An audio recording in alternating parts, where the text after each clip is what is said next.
Today on r/PettyRevenge. Cart go bye bye. Once at a hotel I put the do not disturb sign on my door before going to bed. At 7 a.m. there was a loud knocking from the maid wanting to clean my room. I told her it was too early, but she told me I was checking out that day and the hotel was completely booked for the next 2 nights due to some sort of local event. I told her I wasn't ready to check out and intended to sleep for another couple of hours. The sign on the back of the door, and I pointed it out to her, said checkout time 11 a.m. More knocking around 8 a.m., waking me up. Same maid telling me to hurry up since she needed to clean the room. I told her with a degree of annoyance that I was not checking out for another couple of hours. The next time she knocked a few minutes later I didn't answer. Loud banging, and then she unlocked the door, but the chain on the inside kept the door from opening and it let her know the room was still occupied. I immediately called the front desk and was told that checkout for that day had been changed to 9 a.m. and that I had been informed of that when I checked in. That was not true and I said so. Their reply was that if I were not out by 9 a.m. I would be billed for an extra night. I called their bluff, saying that if that were the case I'd simply stay the extra night since they were charging me for it. We came to an agreement that they would give me an extra hour and I would check out by 10 a.m. I would have been out earlier, but the maid started banging on the door at 9 a.m. telling me to get out. She actually told me to get out. She was waiting at my door when I walked out at exactly 10 a.m. and she immediately rushed inside. I wheeled her cart outside my door to the elevator, rode down to the parking garage, and pushed the cart about 10 feet away from the elevator against a wall. Then I went up and checked out. And yes, I know the maid was doing her job. But it's very early, and after telling her I wasn't ready she came back twice and woke me up. She was very rude when she could have asked me nicely or explained that earlier checkout time for that day. For our next story. Rude? Then pay for what you'd have got for free. A long time ago, I was working in a UK accident and emergency department, ED. In came a US citizen having sprained her ankle on some student break travel holiday. She was most rude to staff, suspicious of everything, and obviously disparaging of the perfectly competent treatment she was receiving from our nice A and E docs, nurses, and x-ray techs. And ever so certain she'd broken it, she hadn't. And this would be missed to our provincial and undertrained incompetence. This was all treatment which could and would have been provided for free, because our paperwork was a PITA and normally the return on something so minor wasn't worth the hassle of filling it in back then. But she obviously felt everyone needed to know it would all, somehow, have been done much better in her best city in the world, in the good old USA. And I was not happy with her attitude. So at the end of my shift I specifically stayed back to fill the forms in exhaustive detail and on overtime, which also went on the form. Then made sure she was booked for an unnecessary fracture clinic follow-up with an orthopedic specialist to allay her fears, and made sure the reason for that, and the billing paperwork for any additional expenditure, was delivered to the clinic with the notes. Let's dive into our next story. Revenge at the playground. I was just a spectator for this, but it gave me such a revenge high that I wanted to share it. We are sitting at the ball field watching our kids play softball. And as what happens at every field complex in America, the younger kids are playing on the playground.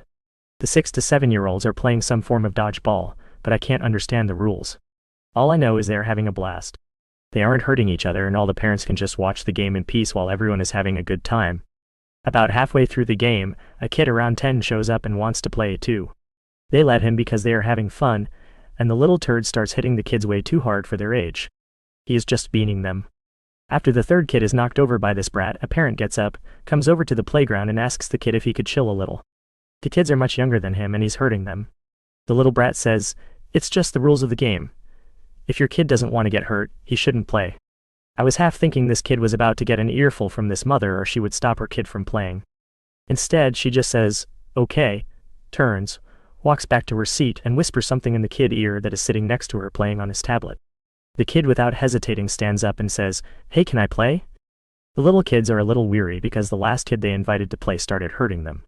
But the kid's little brother said yes. The kid came over. He couldn't have been much older than the brat who had come over earlier.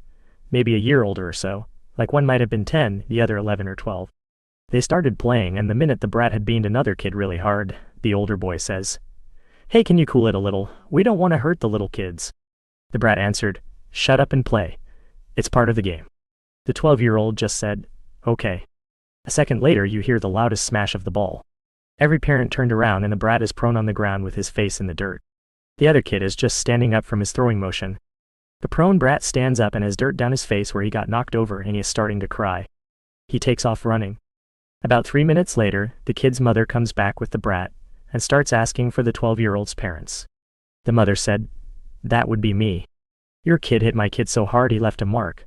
Look," she said as she pulls up his shirt to show her. The mother just said, "Those are the rules of the game. If he doesn't want to get hit, he shouldn't play." The mother of the brat is furious. "Your son is an all-star pitcher. He could have killed my son." The mother of the pitcher says, "My son is an all-star pitcher with outstanding control. He hit your son exactly where he wanted to." The other mother tried to come back, but the other parents and the kids started telling her how her son was starting it by hitting the little kids. After that, it got into a shouting match, and the league commissioner had to come break it up. The brat and the mother eventually left, and about 5 minutes later the mother bought an ice cream for her all-star pitcher. On to the next story. Airport justice. Not my revenge, but some justice.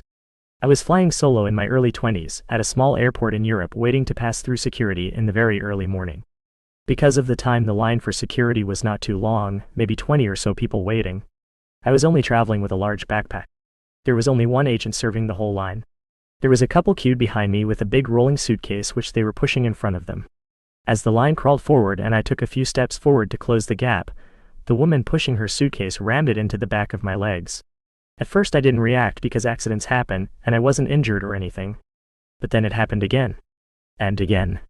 Every time the line moved and I followed, I would get rammed by their suitcase. I was not slowing them down or in their way, I was literally just ahead of them in line. I chose to walk the path of peace and just tried my best to dodge them ramming me, at times just staring at them while they did it. They saw me reacting, they just kept doing it. I did not speak the language they did, but they were basically muttering and grumbling to each other. I'm assuming they were complaining about the wait. But Jesus, hurting a random stranger won't speed things up. My best guess is they were trying to bait me into a conflict? Who knows? A few times that they hit me, I had looked up at the airport agent and made eye contact. I could tell they saw what was happening between me and these a-holes. Also, not one person in line had been pulled aside for extra screening. It was finally my turn to go through security. I walked through no problem. Then got the sweet satisfaction of watching the a-holes behind me get stopped and directed into the extra full search room.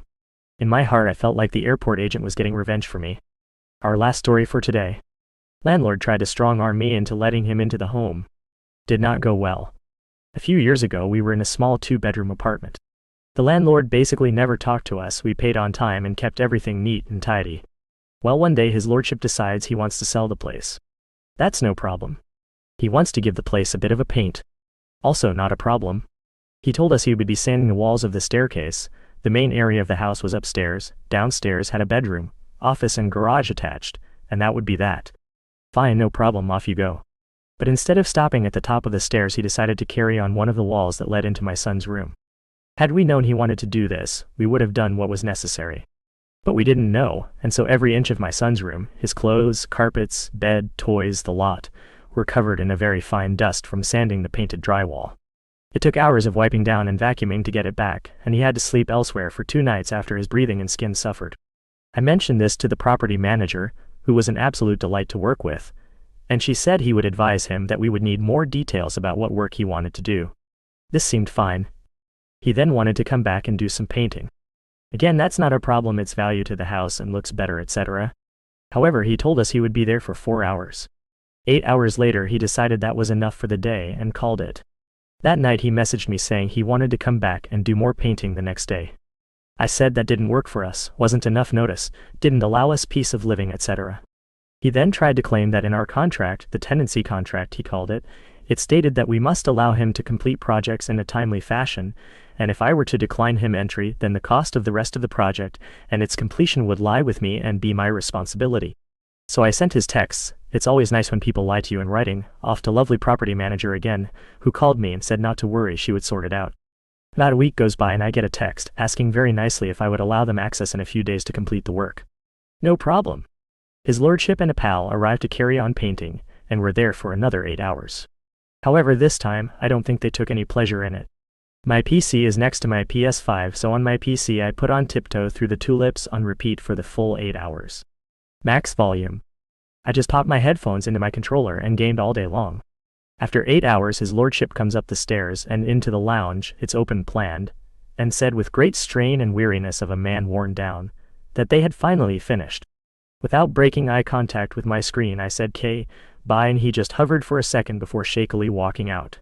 As soon as I heard the front door close, I turned the music off. No doubt it was for you, big boy. Don't lie to people, especially those who can, read a contract.